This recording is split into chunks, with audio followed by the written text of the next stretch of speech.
Can you see my screen? Yes, sir, we can see your screen. Yes. Okay. So I'd like to take this opportunity to thank Dr. Padiyar and his team for inviting me to lecture at the 23rd Indian Prosthodontic Society PG Convention. I deem it an honor, and I'm very happy to speak on the subject of prosthodontic rehabilitation of maxillectomy defects. So just like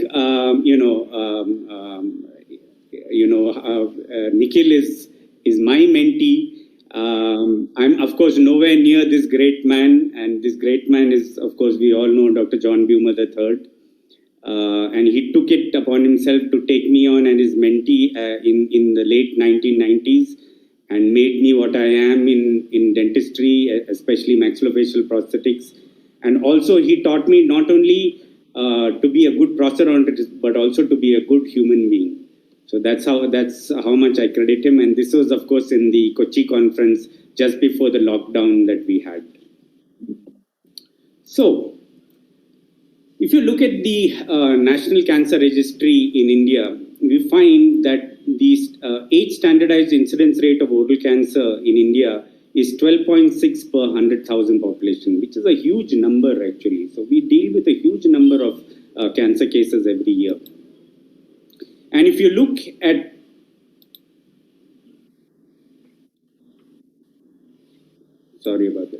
If we look at the causes for maxillectomy defects, there are a number of causes. The most common, of course, are tumor resections. Either they are malignant, and the most common out of that is squamous cell carcinoma, or benign tumors like amyloblastoma, or you can have traumatic defects like gunshot wounds. In my whole career, I've only seen one gunshot wound case, so it's not very common for us, thankfully. But that is fungal infections, namely mucormycosis. And especially after the second wave of COVID, we find that we are all dealing with a huge number of cases of mucormycosis, or as the press calls it, as black fungus, which really it is not. And the other cause, of course, is bisphosphonates. Now, what are bisphosphonates? Bisphosphonates is, of course, it is used to treat osteoporosis, especially in women postmenopausal. And this can lead to bisphosphonate-induced osteonecrosis of the jaws. So what about mucormycosis and aspergillosis? Of course, the main treatment for mucormycosis is the surgical debridement, and this is treated along with systemic antifungal therapy, namely liposomal amphotericin B, along with other antifungal agents that are there. The main problem with this is that we do not recommend skin grafts in these cases because they most likely will not take up properly, successfully, because of the fungal infection that is present. And the problem with that is because of that, they are difficult to restore because there is scar contraction and there is poor quality of epithelium which is lining the defect. So the defects can be lined either with, if you have a skin graft, then you can line it with, good keratinized tissue, or it can be lined with very poor respiratory epithelium, and these are difficult to engage. So this is a defect which is one of Dr. Bumer's slides, and you can see here that this is immediately after the debridement and this is after 4 months. So in a situation like this, the teeth have to be utilized to take up all the load. Now, what are the problems that we face with maxillectomy defects? The main problem, of course, is mastication. We have oroantral communications, and therefore, whatever the patient eats or drinks comes out through the nose. The other main problem is speech. The patient has hypernasal speech, and the problem again is because of this oroantral communication is there. Oral hygiene maintenance is very difficult for the patient. Patient relies mainly on mouthwashes to help maintain the oral hygiene. Aesthetics becomes a problem. The larger the defect, the bigger the aesthetic challenge will be. You will have the cheek collapsing inside. You have psychological damage to the patient, and in a lot of patients, you have social isolation problems. Now, what are the problems that we face with these partially edentulous patients? What do we need to do to restore? What are the prosthodontic challenges that we have? We need to restore the partition between the oral and nasal cavities. That is very important. We need to restore the palatal contours. We need to replace the needed dentition. We need to replace at least up to the second premolar. It's not necessary to replace the molars because we do not want the patient to bite on that side. We need to provide retention, stability, and support for the obturator processes. And the retention, stability, and support comes mainly from the teeth and from the defects, provided they are skin lined. Also, we need to create denture designs that do not stress abutment teeth beyond their physiologic tolerance. Like if you see this situation, this lateral, this central here is actually the primary abutment, and therefore it needs to be engaged well with a good, well engaging cingulum rest for it not to be for it not to be stressed beyond its physiologic tolerance. What about edentulous patients? Again, in edentulous patients, we need to restore partition between the nasal and oral cavities. We need to restore palatal contour. We need to replace the necessary dentition. And we need to provide retention, stability, and support for complete denture obturator processes. The main problem here is, of course, because the defect is there, it needs to be skin lined. And also the classic retention, stability, and support that we get with complete dentures is not possible in these situations. And therefore, implants are very helpful in helping us to retain the processes. Now, the best location for placing the implants is either in the premaxilla or in the maxillary tuberosity, but in the maxillary tuberosity, the quality of bone present there is not very good. What about the methods of resection that are there for maxillary defects? You can have either a palatectomy defect or you can have a radical maxillectomy defect. So palatectomy defects, like you see here, are performed transorally, and radical maxillectomy defects normally are performed with using a skin incision, for example, a Weber-Ferguson incision. So the Weber-Ferguson incision includes splitting of the lip, taking the incision around the nose and along the lower border of the eyelid. The idea of doing this is to try and mask the cut areas. And then it is reflected with the help of a power saw. The bone and is resected along with the tissue, and then it is sutured back in position. What about rehabilitation of these defects? Either you can have a prosthodontic rehabilitation with obturators, or you can have a surgical and prosthodontic rehabilitation with either mucocutaneous or osteomyocutaneous flaps. You can see here this defect is rehabilitated with an obturator, and the right side defect is rehabilitated with bone containing free flap and with implants in position. Now, what are the advantages of obturators? Number one, they decrease the overall cost of treatment. Number two, you have shorter operative time. So the average operative time will be about 2 hours. While if you have osteomyocutaneous flap, which is going to be used, you add on at least another 8 hours along with the surgery. The number three is you have shorter post-operative hospital stay, normally about 2 days. While if you're doing an osteomyocutaneous flap, then you have to add on another 5 days to the hospital stay. Then you have complete visualization of the maxillectomy defect to monitor the local recurrence.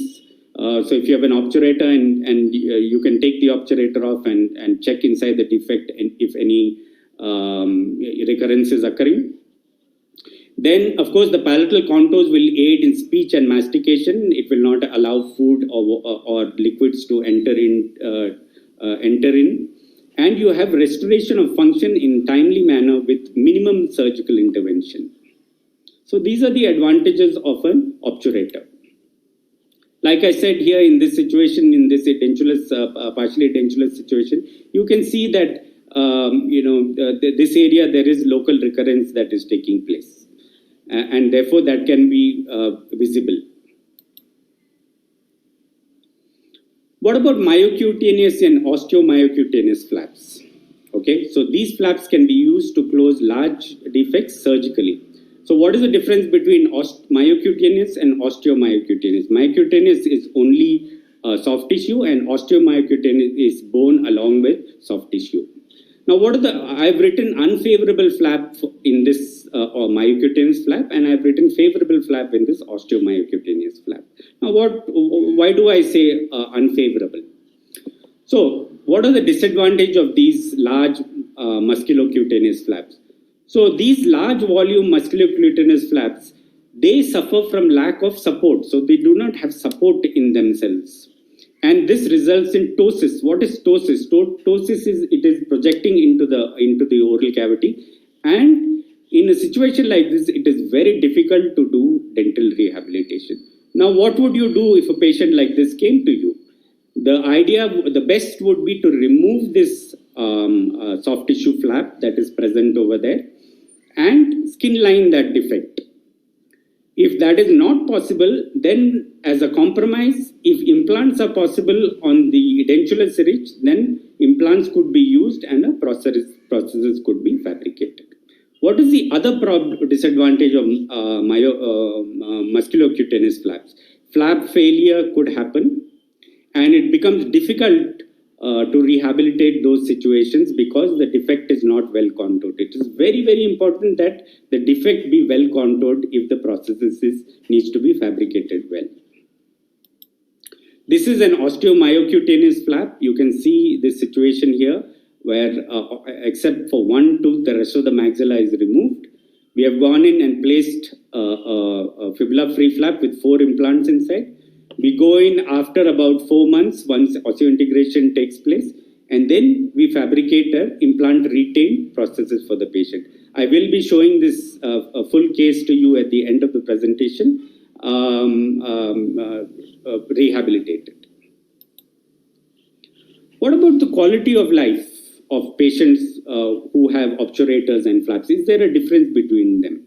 Rogers and Eckert were not able to demonstrate a difference in functional outcomes between obturators and flaps. And what about speech and swallowing? Is there a difference in the quality of speech and swallowing between patients who have flaps and who have obturators? Again, Eckert and Reiger found that they are comparable between prosthetic intervention and flap reconstruction. This is a very important part of the presentation that I would like all of you to take into consideration, and please listen. That is the alterations at surgery to improve prosthetic prognosis. As prosthodontists, we are actually quite scared to go into the OT and work with our surgical colleagues. We normally just tell them, please do the operation and send them to me. However, that is not actually the right way to do it. We need to be there in the OT. We need to ask them to please make small corrections when they are doing their surgery so that a better prosthesis can be given to the patient. Now, these are the different alterations at surgery that can be done, and we will go through them one by one very quickly. One is the transalveolar bone cut. Now, a lot of surgeons, what they do is they go between the teeth and they do the transalveolar bone cut. And that is really not the way to do it because we lose all the bone that is present on the outer side of this tooth here. So the best way to do it is if one is the tooth next to the adjacent to the defect, then 2-1 should be extracted and the bone cut should be made through the socket of 2-1. If it is done interproximally, as you can see in this situation here, you find that you lose a lot of bone and ultimately this tooth adjacent will be lost. As you can see here, there's very, very little bone that is present. What about retention of the hard palate? We need to try and retain as much of the hard palate, of course, consistent with tumor control, whether it is an edentulous situation or, whether it is an edentulous situation or whether it is a dentulous situation. So this premaxillary segment will improve support and stability of the processes in both dentulous and edentulous patients. What about placement of a skin graft? I cannot overemphasize to you the importance of placement of a skin graft.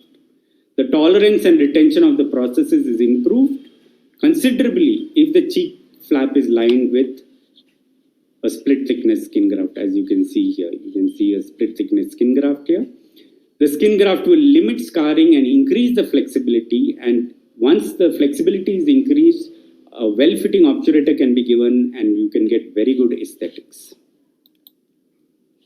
Also, you get a scar band which is formed at the skin graft mucosal junction. Now, this is the scar band which is formed at the skin graft mucosal junction, and there is a sizable undercut that is there above this, and that helps to retain the processes in position. So that is very, very important. So skin graft is, please insist on your surgeons doing it for any tumors.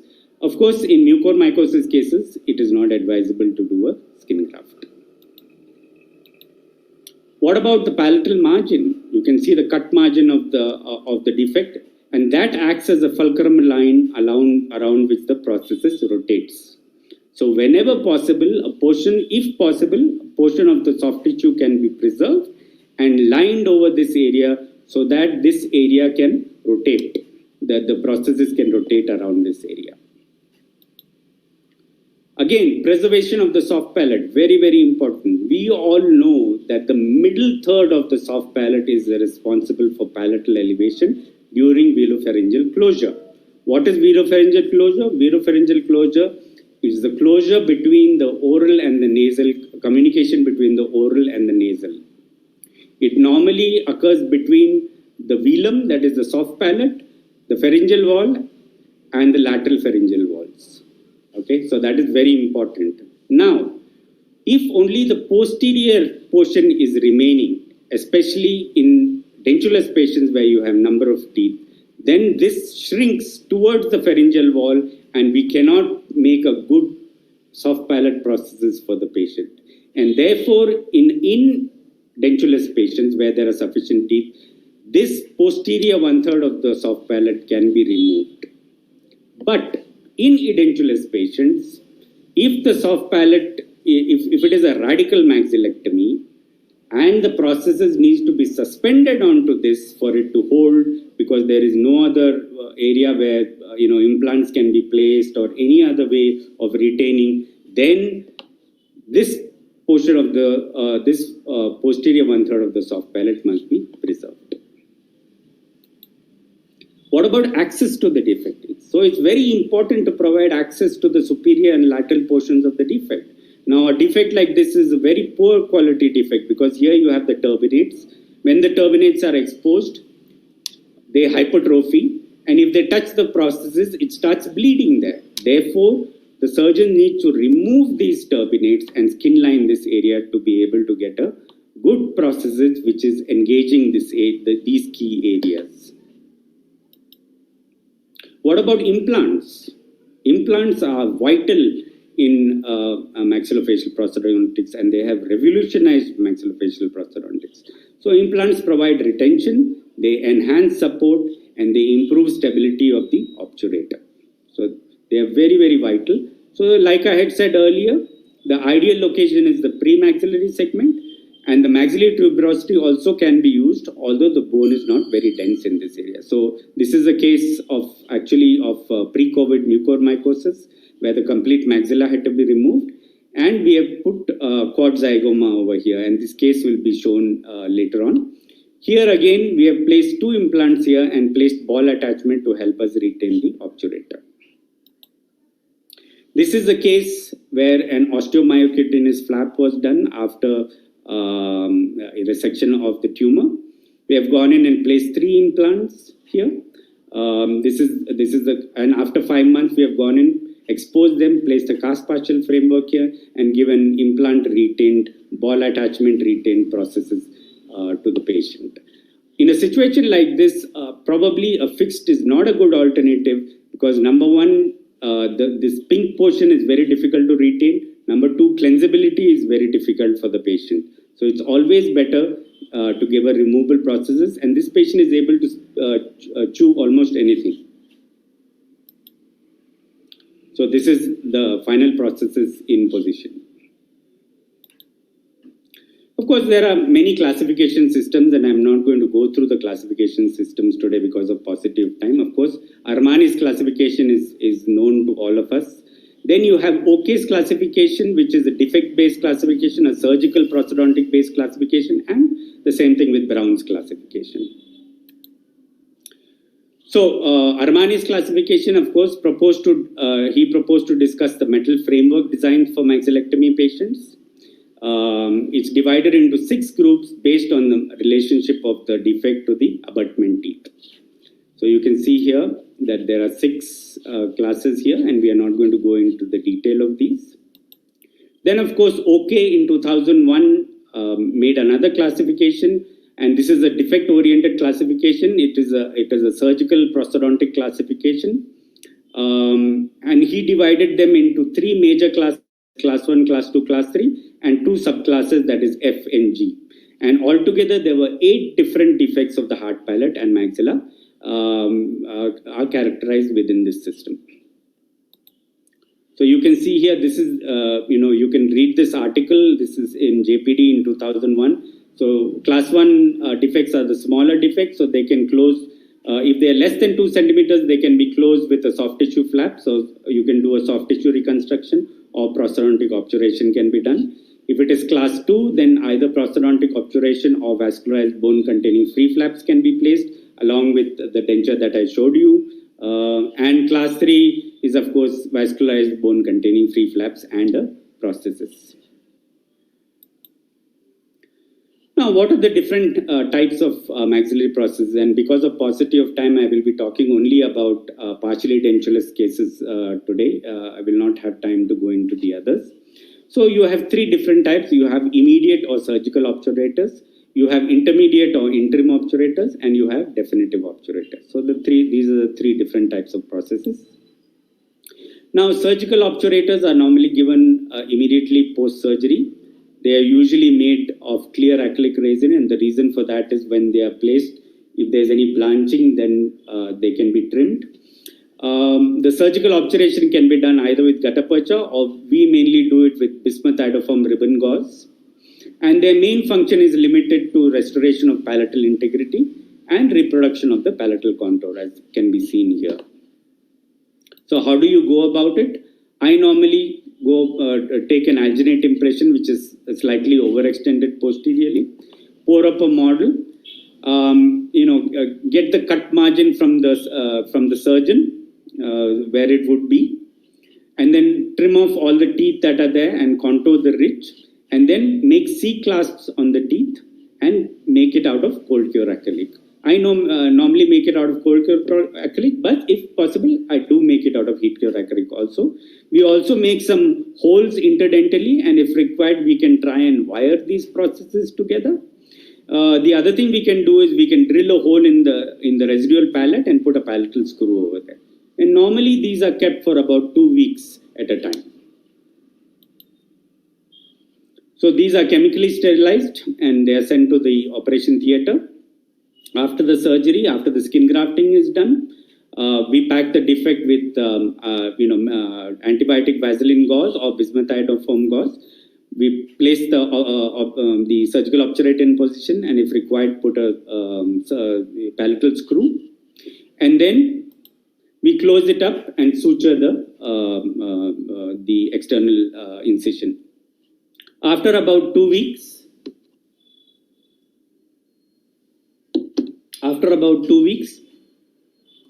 this surgical obturator is converted to an interim obturator, and there are 2 ways of doing that. One way, of course, is I use this material called rebase. It's a polyethyl methacrylate. Unfortunately, it's a little bit on the expensive side, so I use it sparingly. The other way of doing it is to take an impression at that stage with alginate and fabricate a new processes. The interim obturator, the functions of it are to restore speech, swallowing, and accommodate tissue changes. And especially in partially edentulous cases, you can use a surgical obturator to convert it to a intermediate obturator. This is a case that was sent to me after the surgery, and you can see here we have gone ahead and taken an alginate impression. And I normally do an open bulb obturator, so I block out with plaster, do a jaw relation, do a trial for the patient, and then deliver the final, the intermediate obturator to the patient. Here you can see the patient without the obturator, and this is the patient with the obturator. So we can make a huge amount of difference here. And you can see the Weber-Ferguson incision that they have used in doing the surgery. What about definitive processes? Definitive processes are usually given after complete healing. So if the radiation is given, then it takes a longer period of time. If radiation is not there, then it can be done faster. So usually we wait for about 4 to 6 months for complete healing to take place. In edentulous patients, the retention is primarily from the defect and or the implants. And in dentulous patients, it's mainly from the teeth and the defect. And I will explain this in greater detail. So what are the challenges that we face in maxillectomy defects? So number one, the challenge is that we have multiple axes of rotation, because you have a huge defect here, and the processes will move in multiple axes of rotation. And we will talk about this. You have compromised support, stability, and retention, which is there on the defect side. You have lack of cross-arch stabilization because of loss of parallel structures on one side. Again, you can see here, you have loss of cross-arch stabilization. You have long lever arms with resultant load magnification. And these are all different than these are all things that we would not find in a regular cast partial denture. What are the principles of RPD design? They are almost similar to what we do for our regular processes. So what are the principles? The major connectors must be rigid. Okay, that has to be there whether it is a maxillectomy defect or otherwise. Occlusal rest must direct the forces along the long axis of the tooth, very important. Guide planes are employed to enhance stability and bracing. And we put more guide planes if the defect is unfavorable. The retention must be within the physiologic tolerance of the periodontal ligament, very important. If it is pathologic, then we will get mobility in the teeth and ultimately we will lose the teeth. Then maximum support is gained from adjacent soft tissue denture bearing areas. Again, it will depend on whether it is a favorable or an unfavorable defect. And the designs must consider the needs of cleanability. So that is why we prefer an open bulb obturator, because it is easier to clean, and we don't have seepage into whatever goes into the bulb can be cleaned out. What about treatment concepts for partially edentulous patients? You can have, it will depend on the location of the defect, the movement of the processes, the length of the lever arm, the arch form, and definitely the preservation of the teeth. What about the location of the defect? Normally, we do not find any teeth beyond or distal to the maxillectomy defect. And therefore, a class 2 partial denture with an extensive lever arm is required for most patients. So that is very, very important. The movement of the processes. Potential exists for substantial movement as compared to normal unresected patients. Again, because you have a huge defect here. So the defect must be employed as effectively as possible to minimize this. Now, how do we employ the defect? We can employ it in this region here where you have a skin graft mucosal junction, as I had explained earlier. Superior to that, you have an undercut, and that can be utilized. And we can make a large lateral wall here, provided you have the area below the orbit is skin grafted, and that will support the obturator. So these with these we can try and reduce the movement of the processes. What about the length of the lever arm? Okay, so the length of the lever arm here, as you can see over here, is much greater than seen in conventional prosthodontics. Arch form, extremely important. You can have either square and ovoid arch forms, as you can see here, or you can have tapering arch forms, as you can see here.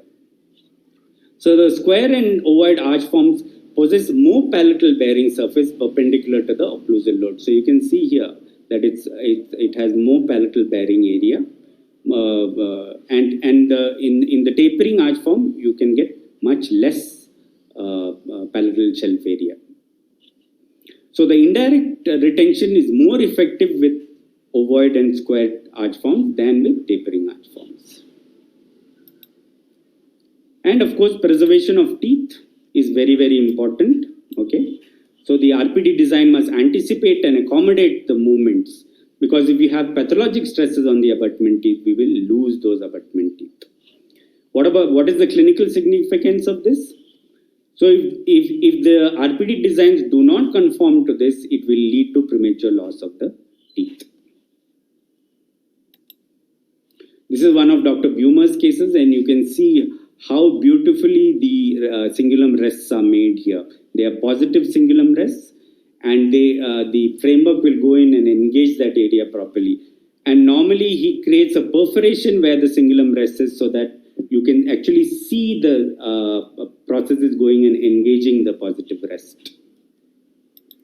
The same thing with if you have a premolar which is adjacent to the defect, the rest seats are made on the mesial aspect, and they are half round in design, so that the processes can rotate around those, and also you have very well engaging guide planes on the distal surface.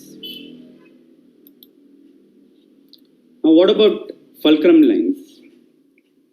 Now, you have multiple fulcrum lines here because you have a huge defect over here. So, you have 3 fulcrum lines that we are concerned with.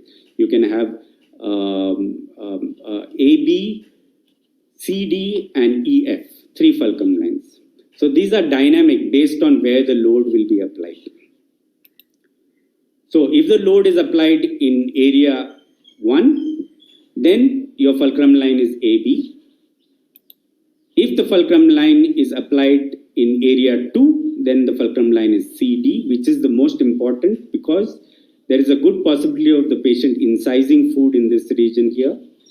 And if it is applied in a load where load 3 is there, then you get a fulcrum line of EF. Normally, we explain to the patient not to masticate in load 3, in the area of load 3. And therefore, CD is where normally the patient, where the fulcrum line would be. In this situation here, AB is one of the areas where the fulcrum line would be, because the patient tends to masticate in this, in the posterior area here.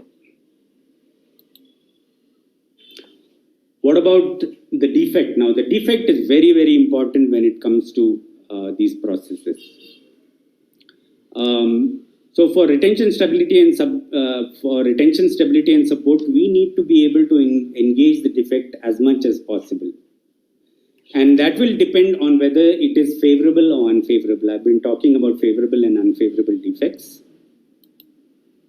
So, what is a favorable defect and what is an unfavorable defect? A favorable defect is one which is well molded, which is skin grafted, which can be engaged aggressively. And if you can have a skin graft mucosal junction, that will also help.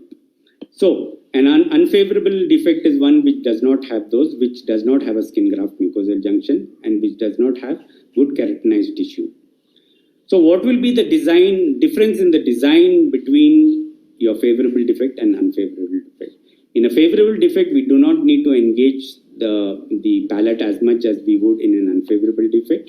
And you can see the number of retainers is much less in a favorable defect than it is in an unfavorable defect.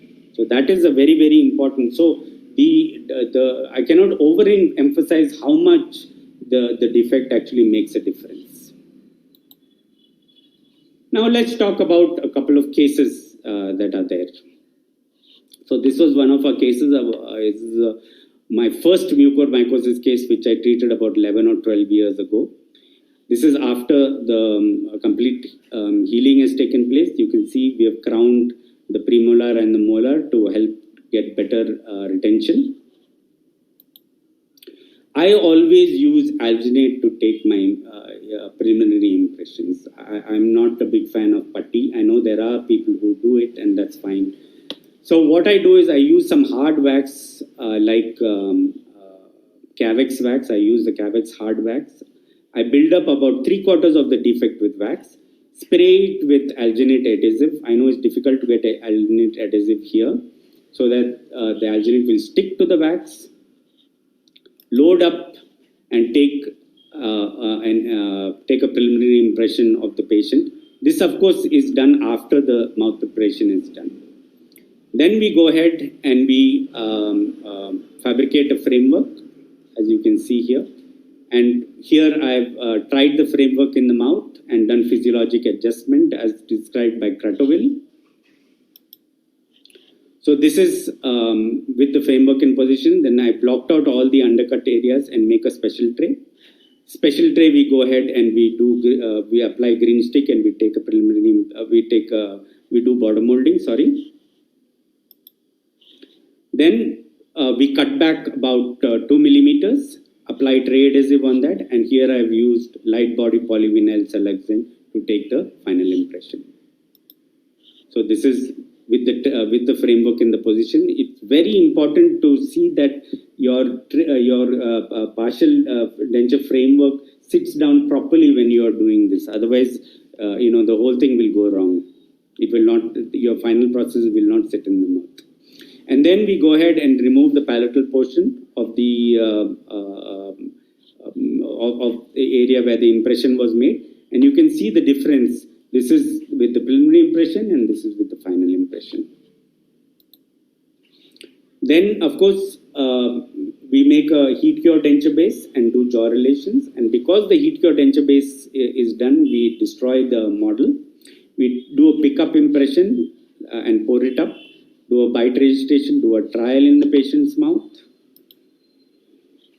This is the trial in the patient mouth. The final processes, like I said, I like to do open bulb processes because they can be cleaned and because you have better resonance. And here I used to use zinc oxide paste and Vaseline mixed together as a pressure indicating paste. You can see here wherever the pressure spots are there, we can trim. I no longer use this now. I use light body polyvinyl siloxane now. But you can use this. This is very effective.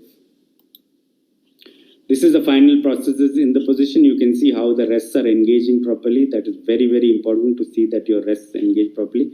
And you can see how nicely the defect is closed. This is the patient without the processes, and this is the patient with the processes in position. You can see here that there is collapse of the lip on this side, and once the processes is given, the aesthetics is you restore the aesthetics. This is the patient now. It's about 11 or 12 years since we did this processes. He has lost a couple of teeth here. We are going to go in and place 2 implants over here, and also we are going to place a ball attachment in this canine region and make another processes for him. So these processes do last for quite some time if they are made well. This is the second process case. As you can see, again, the right maxilla is involved. We went ahead and did the surgery. This is bismuth iodoform gauze and the process and the obturator in position. This is the skin graft that has been put, and once the obturator is placed back in position, it is sutured back. Here, the immediate obturator is converted to an intermediate obturator using rebase. At that time, I used to use cool liner, so you can use either. And this is after complete healing has taken place. You can see how nicely and the defect is formed in the skin graft mucosal junction over here. The other advantage is because the canine was maintained, it was good because the lateral is not really a good abutment. So if a lateral is present here, it's better to root canal it and preserve the root and use the central to clasp. Again, I've gone ahead, made an alginate preliminary impression here, made a special tray, done the border molding, made a final impression with medium body polyvinyl siloxane, made the cast partial framework. Again, gone ahead and done an altered cast impression, the border molding. Final impression, you can see the altered cast impression that the cast has been converted. The final wax up and the final completed process is here. So you can see here, this is where the skin graft mucosal junction comes, exactly at this point here, and this is the obturator in position. This is one of our, this is the case that I showed you earlier with the implants. And this is a patient who had multifocal squamous cell carcinoma. She was operated the first time, and only the 2 anterior teeth were remaining and 1 posterior tooth was remaining. The cancer recurred. She was sent back to us. The total maxilla except 1 tooth was remaining. It was 3D planning was done to make the cutting guides. You can see here. This is the segment of the fibula which was going to be placed once the tumor was removed. This is another case. This is not the same case, and here you can see the cutting guide over here, which is used to make the different sections. And the implants, you can see the placement of the drilling for the placement of the implants, or they can either be placed in the leg or they can be placed in the mouth, as was done here. Here, the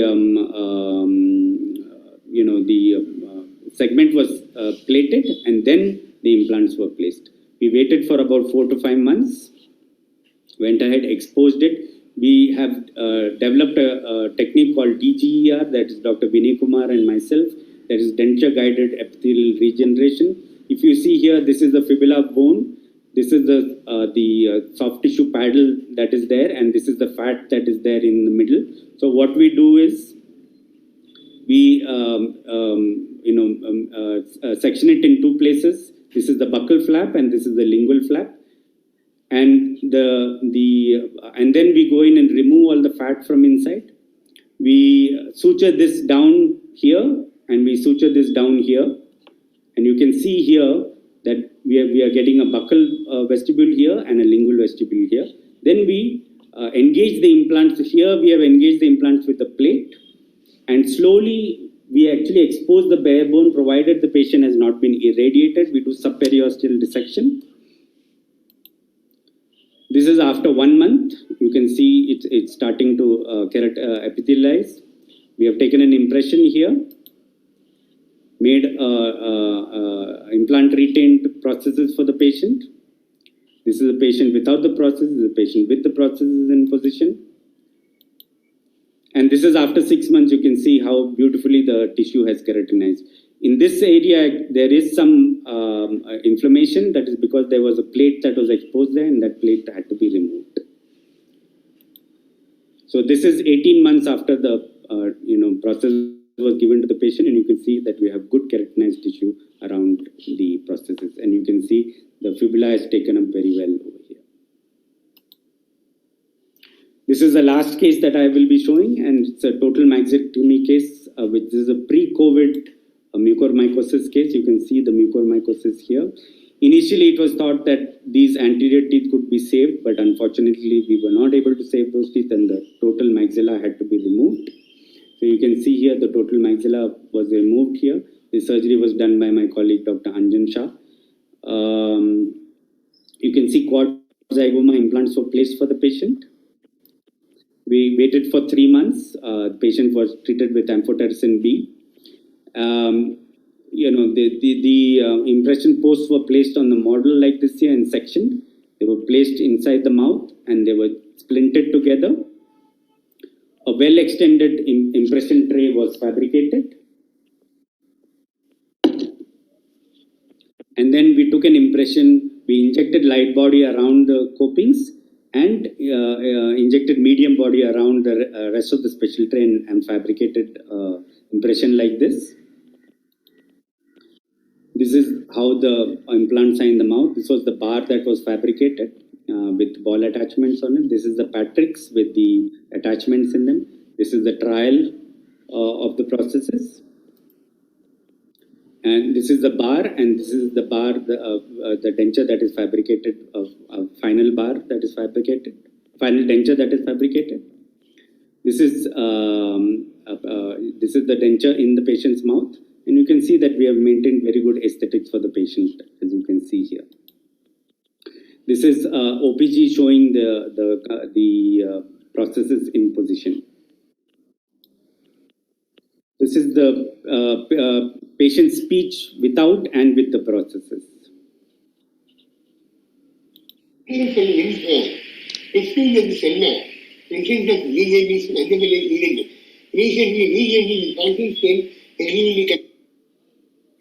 This is with the processes in position. Waiting for rainfall. Vishnu Dutt Sharma, President of the BJP's Madhya Pradesh unit, recently rejected the party state.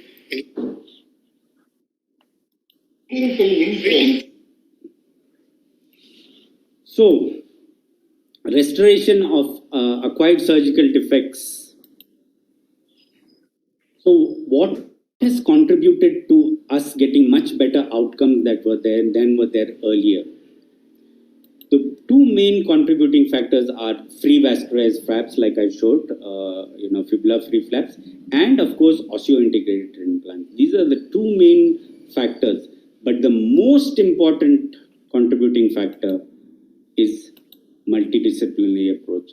We may have everything, we may have all the tools with us, but without a multidisciplinary approach, it is impossible for us to do good work. So we need to involve our surgical colleagues, we need to interact with them.